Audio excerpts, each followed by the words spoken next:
ቅዱስ ሚካኤል በህዳር 12 ቀን ምን አደረገ?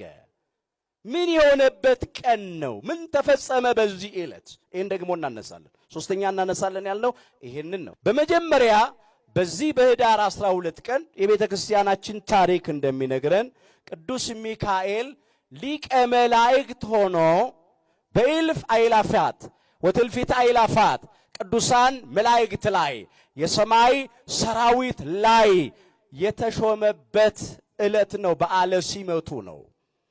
በተለይም የቀድሞ ሳጥናኤል የዛሬው ሰይጣን ዲያብሎስ የመላእክት አለቃ በነበረ ጊዜ እግዚአብሔር በሰጠው ጥበብና ጸጋ ልቡናው ኮራ ይላል።